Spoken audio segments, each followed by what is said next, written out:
The Propcast on the Sports Gambling Podcast Network is brought to you by Underdog Fantasy. They're coming to customers. Play just $5. Get $100 bonus funds. Use promo code SGPN. And Peggy the shot, the ground downfield. He gets the catch, and he gets in for the touchdown. The catch is made by Calvin Ridley. Wilson, as he throws. And welcome everyone to the Propcast here on the Sports Gambling Podcast Network. Currently Friday afternoon, November 28th, around 12:30 p.m. Eastern Time. I'm Rose Cowray. Show once again joined by Rosenberg. Together going to break down our thoughts for Week 13, an abridged Week 13 because we had a couple of games on Thanksgiving. We have a game today between the Bears and the Eagles, but the rest of the teams are playing, so we're going to talk about it. Adam, how's it going with you? How was your holiday? It was good. We cooked, literally and figuratively. Yeah. Well, I didn't do any actual physical cooking, but my bets were okay. You ended up sweeping. We went 5-1 combined, so can't complain. We can't. Yeah, you cannot complain. Like if you complain, you're a fucking loser. Pretty much. Yeah. Yeah. Pretty much. It was actually kind of annoying because the only loss I had was the Turpin longest. I didn't actually realize that he had a longest because I had a TV in one room, but then you're constantly going back and forth. I missed that because I saw the jet sweep. So that was the point. I saw him run, and I'm like, oh, so okay, so I'm still alive. And I'm like, oh, so I won. It's like, no, yeah, in the second quarter, he had a 19-yard catch. I'm like, when the hell was this? Like, I just didn't realize he went over at any point. But either way, no went 2-1, you went 3-0. Underdog's still pending. We have a couple of plays in that Bears game today. But very good holiday for us. So hopefully the, once again, bets were good for you because they should have been because we went 5-1. So yeah, there you go. Yeah, I got that Ravens game pretty wrong. I mean, we won our play on it, but I got that Ravens game wrong on the sidewise. I went to bed at halftime, so I was just tired. And I was the Ravens, I think, had 5 turnovers. So yeah, I mean, I went to bed and it was like within striking distance, and I woke up and they didn't score another point. Pretty much, yeah. Okay. They had a red zone interception, a couple of fumbles. It was a mess. The Bengals coasted the entire game, basically. But good for them. Yeah, good for them. They technically are now 2 out, I think, in the really crappy AFC North. When they say that, that's the problem with that is that you can make up wins, you can't make up losses. Too. Yeah, that's what I'm saying. So, look, do I think the Bengals get in? Of course not. But technically, they're 2 back, if that means anything. But yeah, the Ravens and the Steelers both stink, so one of them is going to get in. So it'll be basically a bye for the other team, as far as I'm concerned. But either way, once again, nice overall day for us. Any thoughts on the other games? No. I mean, everybody. Well, I pretty impressed with Dallas. Yeah, I mean. 2 straight. I guess weeks. I was more impressed with the no-show from Kansas City than I was than anything. See, I don't know if I can really call it a no-show. I hit a first TD. I hit that Wicks TD. I know Kramer was on that too. You could argue defensively it was a no-show, but Mahomes had 4 touchdowns. Like, I'm not going to say that they fully no-showed the game. Did you watch the game? Yeah. Yeah, well, that wasn't a Mahomes 4 touchdowns thing. That was they had 2 in that opening drive. Then they punted the rest of the time, and then when they were down by more than he had the crazy rollout and whatever. Right, that's It didn't help. It didn't help that Rice dropped that 3rd down pass. Sure, I agree. Down, I mean, look, I completely agree. They have massive red zone issues. They have just running game issues like across the board. Yeah, they can't run. Now, I want to say though, for the Chiefs and for the Cowboys as well. I didn't think the Chiefs played that badly. It wasn't like they gifted the game to Dallas on a platter. I thought Dallas took the game personally, but I do think the Chiefs, you could argue, didn't play their A game. But what is their A game? They're 6-6. This could just be who they are. I'm not going to say that the Chiefs did anything to hand the game over when they've been, I don't know if streaky is the right word, but a bit of an underwhelming team all season. It felt like the Jaguars game all over again, didn't it? Yeah, that's a good comp. I mean, the thing with the Chiefs is just that, well, their offensive line sucks. Correct. And their offensive line's really bad. Their offensive line sucks. They were penalized a ton of times, which you could argue whatever that is. They had an injury. They just also, generally speaking, look like disinterested. Like Patrick Mahomes looks very disinterested in playing until there's 2 minutes left in the half or 2 minutes left in the game. Like, to be completely clear, like he just doesn't look interested in playing. Like it just looks like he's like, yeah, we've been here, done this, and it's I think the argument's the entire team. I think the word you're looking for. Rashi Rice and Rice is really good. But I'm saying all like over the place. I Those guys are trying. I was referring to Chris Jones and company. I kind of meant the defense. Defense. Yeah, I agree. That I agree with. It feels like there's a lack of overall urgency with this team. And I know you're mentioning Mahomes. I know Rice played well. Worthy had the big catch. Didn't really do much besides that. Kelsey had a big drop at some point. But it just feels like the entire team, especially the defense, is just not engaged as much as they need to be for what was a 6-5 team. So they're good on look, problem. Man. Like that's the thing is like this team is like good on scripted. Yeah, that's bad. Yeah, because they can't really improvise that well. Besides, and they're the best improvising quarterback of the last 10 years. I'm going to ask you a question though. I know the Cowboys did win. They beat the 2 Super Bowl teams from last year in the span of about 5 days, so very good for them. The problem is they're also 6-5-1, and they're running out of weeks. So I'll ask you, out of the 3 teams, the Lions, the Chiefs, and the Cowboys, which team do you think has the best chance to actually make the playoffs? It's easier to do NFC, that by conference. I was going to say, the AFC seems a lot weaker wild card-wise compared to the NFC. Do you still think it's Kansas City, or do you think that the Lions or the Cowboys could find a way to sneak in? Because they play each other. They play each other. That's kind of comparing apples to oranges because because they have to jump different things to get in there. Yeah, well, the Cowboys do play the Lions on Thursday, so you could argue that that's an elimination game. But okay, I'll rephrase it. I'll rephrase it. Which one of those 3 teams do you think gets into the playoffs, or neither? Do you think any of those 3 teams get in? Yeah, I think that the Cowboys can get in, but because I'm still selling the Packers. Okay, but the Packers might win the division unless they lose out, or if they lose other things. Well, the argument though is the Cowboys basically have to win out if they're going to get in. That tie is not a loss. They're going to have tiebreaker things over a lot of people. Like that's the thing is that like I've watched this before. Like people forget that they added a 7th team. Like massively, like the 7th team that gets in is generally not a great team. Yeah, that is true. So people forget this every year. They're like, "Oh man, it's so great. We have 7 teams in there." A team that absolutely should not have made the playoffs gets into the playoffs now. So if you had to pick one of those 3 teams, though, so in other words, I would do I would absolutely say. So you think the Cowboys beat the Lions on Thursday? Yeah, I do. Okay. So that's just one thing to talk about. It's going to be in Ford Field, so keep that in mind. The schedule for the Cowboys hasn't mattered. Yeah, it hasn't mattered. It's really not that bad, though. I mean, to read off the schedule, they beat the Eagles and Chiefs, play the Lions on the road. That's a winner-go-home game, basically. Minnesota with no quarterback. Chargers, both those games are at home. Sure. At Commanders, at Giants. So Chargers, who I'm not impressed by. Commanders, and the Commanders and Giants. So I like the Commanders doable. On Sunday night, but it's definitely doable. I'll put it that way. And the Giants can be incentivized to lose. Like people have been saying whatever they want about this defense. It looks better with Quinn Williams. It's been way better the last 5 weeks. Yeah, and the Cowboys. I do splits when I do this show. I do all my splits based on since either week 6 or week 7, and they've been a lot better. Well, I mean, their explosive passing still bad, but they made some big trades. I mean, they got Williams. I think putting Williams is great. And even the trade with Cincinnati's worked out for another linebacker. Like they've made a couple of moves, but yeah, look.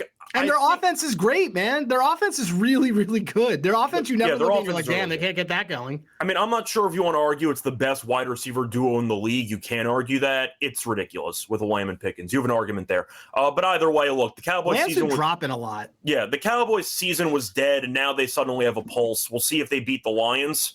What an insane 3-week stretch, by the way.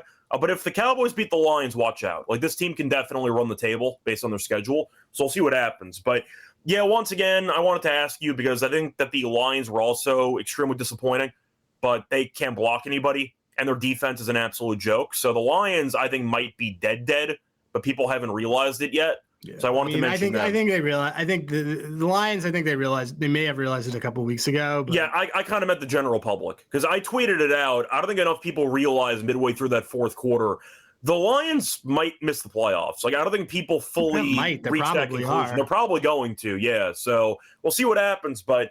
The Cowboys look nice at the moment, so we'll see what happens. I think the Cowboys' offense looks better than the Lions' offense. I think the Cowboys' defense, especially if Amon-Ra is going to be out a couple of weeks, which according to Campbell, he's going.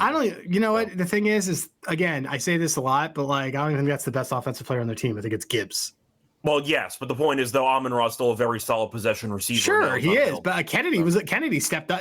The problem yesterday was not that Amon-Ra wasn't on the field. No, they couldn't get off the field defensively. They couldn't get stopped. I mean, that was the main issue. Like and the offensive line's they got killed on 3rd downs. When you're bringing a guy out of retirement, it's not a good look for your offensive line. Just going to throw that out there. But either way, before we get into any of the actual plays that we have for the rest of Week 13, a reminder that you should check out the merch store for SGPN. We have a nice discount for you. So check out the merch store. Use code HOLIDAY at checkout for a quarter off everything in the merch store. So once again, different shows, bunch of different merchandise. Check it out, all discounted. Promo code HOLIDAY for a quarter off everything in the merch store. Moving on to Week 13, the regular slate taking place on Sunday. Adam, I'll let you go first. What's going to be your first play? All right.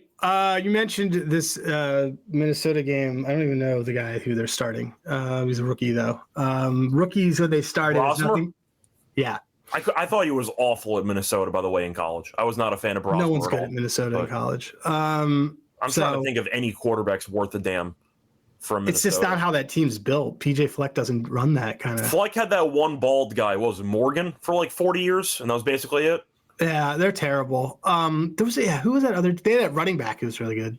Yes, they had Ibrahim, who I liked. Yeah. You saw Ibrahim. Guy had 40 carries a game. It was a hell of a time. It was awesome. Yeah.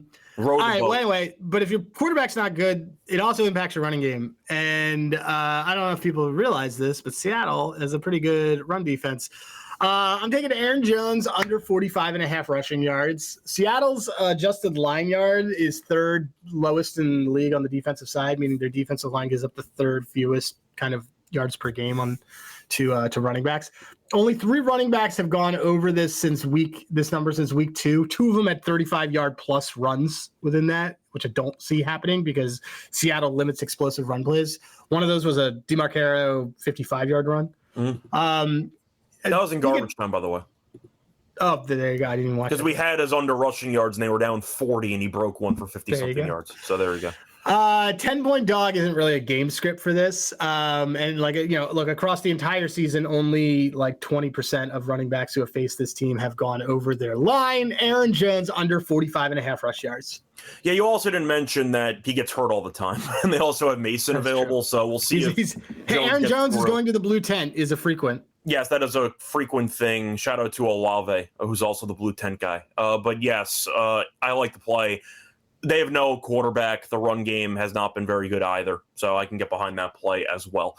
Moving on to my first play, I'm going to go with the bad weather angle for a quarterback who was really bad in a win on Monday night in a game that thankfully I didn't watch because that game against Carolina was disgusting. Give me Brock Purdy interception at -135.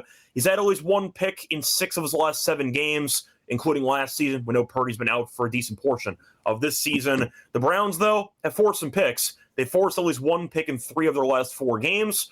Home games, I mean. So they have not played many home games this season, but we know that it's going to be late November in Cleveland. The weather is going to suck.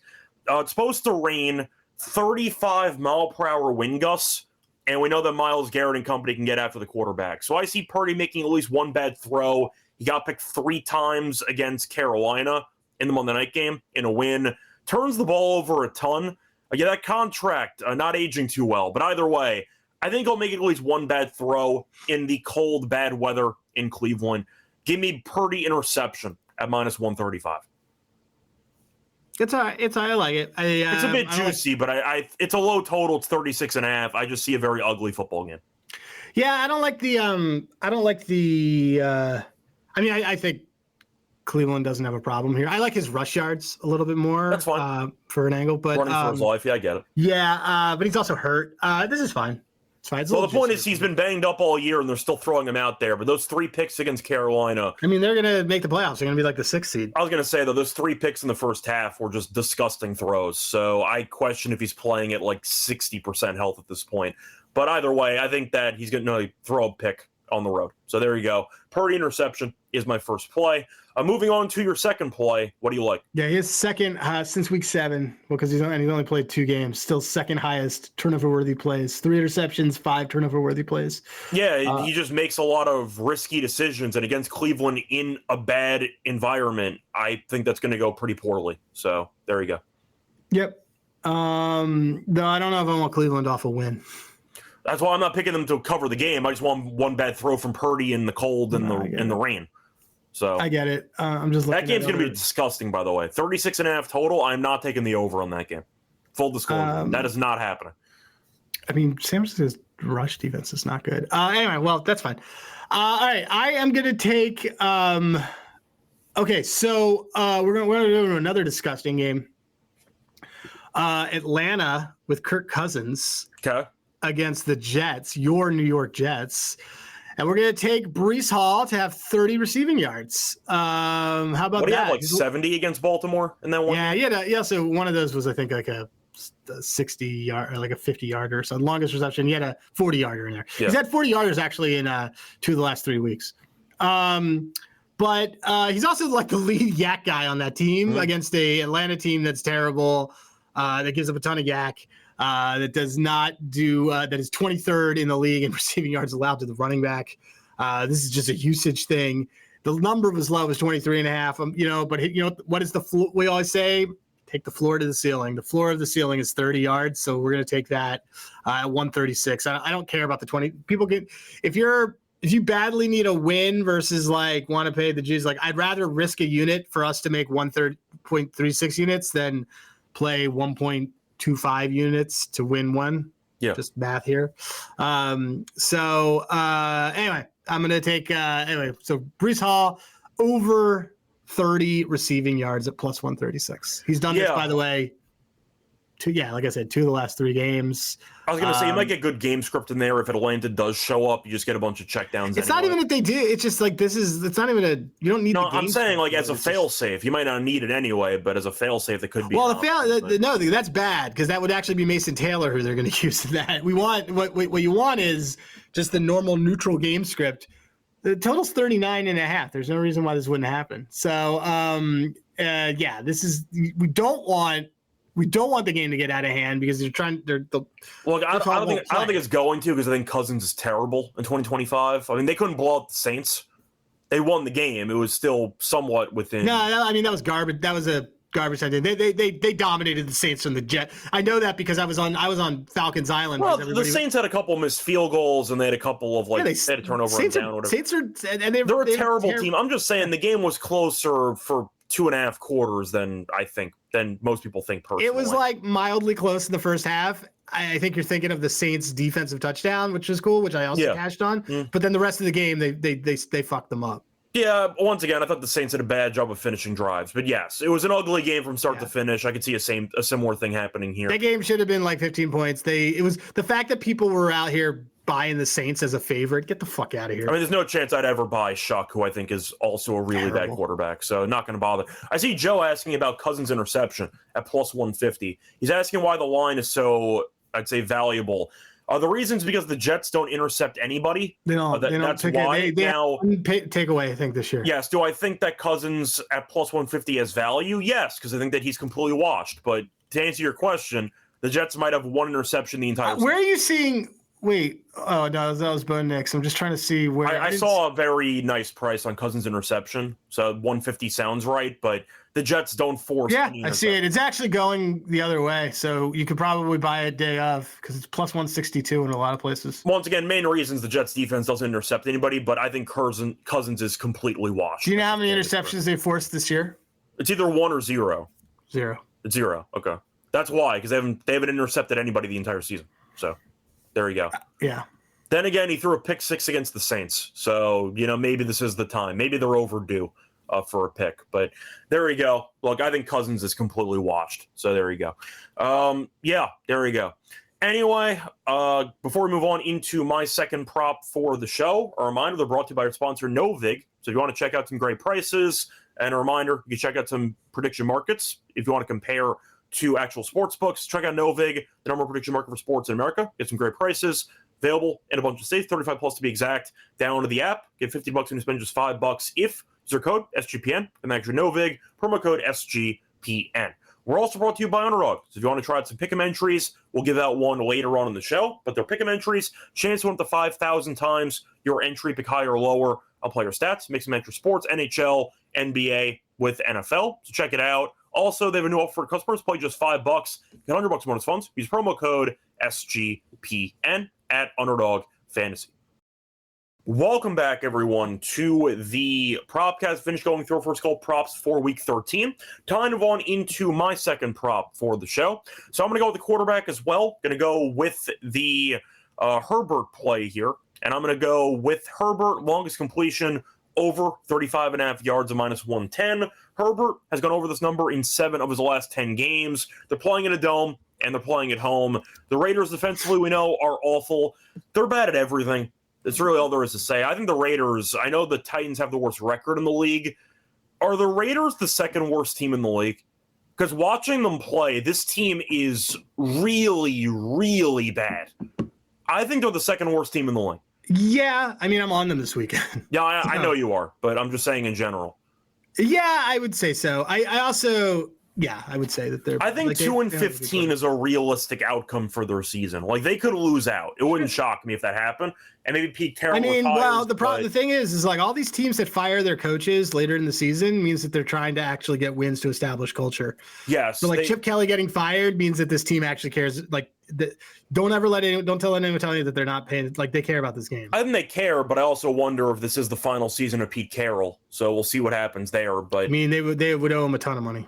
Correct. That's a lot of money. I think he'll be back next year, as you said, part of culture building. They decided to toss Chip Kelly out. But this team is awful at everything. And I do think defensively, they're not very good either. So the Raiders have allowed a 37-plus yard completion in 4 of their last 5 games. And Herbert has had a 47-plus yard completion in 2 straight against the Raiders. 35.5 in a dome, I think, is a pretty good environment for this. He has weapons, McConkey, Johnston, Gatson over the middle. They got a lot of options, but 35.5 for Herbert, who's not afraid of chucking it downfield when needed, I think is a pretty generous number at -110. Worked out for Mahomes when I took him in the last game on Thanksgiving. I think it's a good spot for a similar script here. One big play. Herbert longest completion over 35.5 yards -110 as my second play for the show. So technically, SoFi is not a dome, but yeah. Yeah, well, there's a roof there. Yeah, it's an indoor outdoor. It's actually freezing if you go in there. Sometimes I'll be there. I'll be boots up. Well, I'll be boots on the ground for next week's game. I was gonna say, Forrest Gump style, the rain seemed to come in from the sides. Like there's a roof up there. So it totally does. It's kind of weird. Yeah, but the majority of the field should be dry. So there you go. And wind is not going to be a factor for the most part. So there you go. Give me Herbert to complete a pass that's 36-plus yards long. Anyway, moving into your third play, what do you like? So the opposite. By the way, I just got a notification that Baker's going to play. Good luck with that. He can't move his arm. I don't know. Well, either way, who will be around? Bucky Irving. Bucky Irving and his rushing yards are only at 40.5, so which is crazy low. But so why did you say the opposite? What were you referring to? Well, I also have like bring it up at Platonic. Okay, I have another one in there, but we're gonna go with let's go with Bucky Irving. I have my stats on this one, but Bucky Irving over 40.5 rush yards. This number is crazy. I mean, I know he's coming back from injury, and that's perfectly fine. But he's going to be healthy and he's going to be in there. And we already know Baker can't throw. And even if Teddy Bridgewater starts, Teddy Bridgewater can't throw. I think that they're going to absolutely want to use this. Arizona also 21st in the league in rushing yards to running backs. They gave up 86 to Etienne, 81 to McCaffrey, 24 to Brian Robinson, 83 to Charbonnet, 67 to Walker. This number's crazy low. This is ladder potential for us. Yeah, I can get behind that too. We could save the ladder for Platonic, but they're going to have to rely on the ground game, whether Baker plays or not. Either way, though, for my final play, I'm going to go with a kicker because Hard Rock went rogue, and you know what? I got to take him. I believe he's been nicknamed on the network Mr. Apostrophe, and it's been working out for me. Give me Fairbairn over 1.5 field goals. I saw Novik at -133. Hard Rock had -105 on his 1.5 field goals. Are we watching the same guy? The guy makes 2+ field goals every damn game. And the fact is, whether Stroud plays or not, he's not going to. Mills has been quite good since filling in. I thought Stroud practiced. But I'll see if he plays or not because they are undefeated with Mills, so we'll see how that goes. But I mean, Stroud's been out for a month with a concussion, like 3 weeks. But I don't know. But there's no quarterback controversy. Like it's Stroud. Like Stroud is. There shouldn't be a controversy. But I'm saying even if Stroud ends up sitting this game, I'm fine with it because Mills has been quite good. But either way, Fairbairn has made at least 2 field goals. He was a full participant in practice yesterday. All right. And he's likely to return on Sunday. Okay, so if I stand corrected and Stroud plays, that's fine. I think that they should still kick some field goals. This red zone I would argue offense, it's probably better for this prop. this red zone offense is still a mess, so that's going to be fine either way. But Fairbairn's made 2+ field goals in 6 straight. Dating back to last year, he's made it 2+ field goals in 21 of his last 24 games. The guy makes 2+ field goals every damn game, basically. And against the Colts, he's made 3 field goals in 2 straight games against the Colts. -105 for a guy that's made 2+ field goals in 21 of his last 24 games. Hell yeah, I'm taking this. -105. What an absolute bargain. I'll take it. That's my last prop. There you go. So, moving on to Platonic, what do you like for the miscellaneous section? You said you had the opposite, so what do you like? So I'm taking Aaron Rodgers under 33.5 longest completion. I know it's against the Bills, but the Bills are actually they're bad at giving up chunks, but they're not bad. They're pretty good at preventing giant plays like that. And Aaron Rodgers is kind of washed. They're very good at allowing 20-yard games, not 40-yard games. Right. So anyway, I'm pretty much into. I'm very much into that. Let's see this. Anyway, so yeah, that's pretty much it. But I have Aaron Rodgers I have Aaron Rodgers and I have Bo Nix over 36.5 longest on Sunday night. My Commanders' defense is just horrible. Worst deep ball defense in the league. Not worried about it. Yeah. So what was that number for Nix? That is let's see, 36.5. Okay, there we go. You mentioned Bucky ladder. How high do you want to go? I don't know, man. I mean, this feels like such a good ladder situation. Let's see. Well, I already did, the 40's fine, and then they actually haven't opened up a lot of stuff because they don't know if Baker's in. But I would probably just do the 40, 50, 60. Okay, 70. there you go. Because right now all they have is stuff for like on Sleeper and some other bullshit things. Okay, that's fine. So we'll go with the Bucky ladder, and we'll move on from there. Anything else you want to go for miscellaneous? No, I think I'm good. Okay, cool. So that's going to wrap it up for all of our plays. Before we get into our best bets and, of course, the underdog entry, a reminder that we are brought to you by our sponsor, which is Rhythm. They're crushing college football, the NFL. They added NBA as well. They also have college basketball. Check it out. They're giving away cash prizes every week just for tracking your bets in the app. You can track 5 bets for a model that you built, and you can win $1K. Use code SGPN25. We download the app. You get a nice quote off first month. Down Rhythm. Once again, promo code SGPN25. Adam, what is one Rhythm play that the people are going to want for NFL Week 13? So I have it in my card, but I like Waddle under 5.5 receiving receptions, -121. New Orleans is the 4th fewest receptions per game allowed since Week 7. Waddle's only gone under this number 3 times this season, only once since October 14th, and he's only gone over this number twice this season against top 25% passing defenses, of which New Orleans has a good passing defense. So, yeah, that's going to be our Rhythm play that I also like is a Waddle under 5.5 receptions. Cool. There you go. Anyway, a reminder, if you want a discount, use code SGPN25. Get a quarter off your first month at Rhythm. Welcome back, everyone, to the Propcast. Finish going through our props for the show. Time to move on into the next segment, which is, of course, the best bets. Adam, what is your favorite play out of the 3 you gave out? Let's go with this Breece Hall, 30 receiving yards. I like that one. Cool. Mine's going to be Fairbairn, 1.5 -105. I mean, if you can only get it at 135, that's fine too. 2+ field goals in 21 of the last 24. 2+ field goals in 6 straight. I don't care who's quarterback for Houston. This red zone offense is a travesty. So whether it's a long field goal, a couple of short field goals, who cares? We know the Ryans as the coach, defensive-minded. He will kick it on 4th and short every damn time. Good enough for me. Give me Fairbairn field goals as my best bet. Moving on to the underdog entry. We have one pending right now to cover the Bears and Eagles game. Where do you want to start for this entry? Look, we can do really like this Bucky Irving play. Okay. If he's up. So let's do that. Bucky Irving, higher rushing yards. Let's do that Purdy INT. Okay. And then what else? Anything from Rhythm you want to plug? No, I'll do the Herbert longest. Okay, that's fine. The 35.5 as well. Yeah, that works. Ooh, 60% profit boost. Goes from 6.04 to 7.46. Let's do it. There you go. So I'll read it out. It is Bucky Irving, higher 39.5 rush yards. Brock Purdy, higher 0.5 interceptions thrown. Justin Herbert, higher 35.5 longest completion.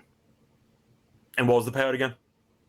It's a 6.06 multiplier. There you go. Cool. Anyway, before we officially end the show, Adam, can you recap your 3 plays? Yes. Hold on one second. Chase just texted me.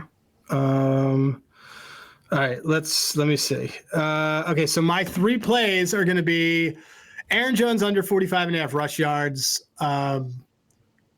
Breece Hall, 30 receiving yards. And what will be my third official one? Bucky Irving, 40 rush yards. So there you go. There we go. My 3 plays: Purdy interception -135, Herbert longest completion over 35.5 yards at -110, and Fairbairn over 1.5 field goals at -105. That's going to wrap it up for week 13 on Sunday. Of course, we'll be back for the Monday night games, so keep an eye out for a show on Monday morning. Till next time, find me on Twitter, Arch Radio. Find him on Twitter at Rosenberg. Till next time, good luck to all of you and all of your bets. Bye, everyone.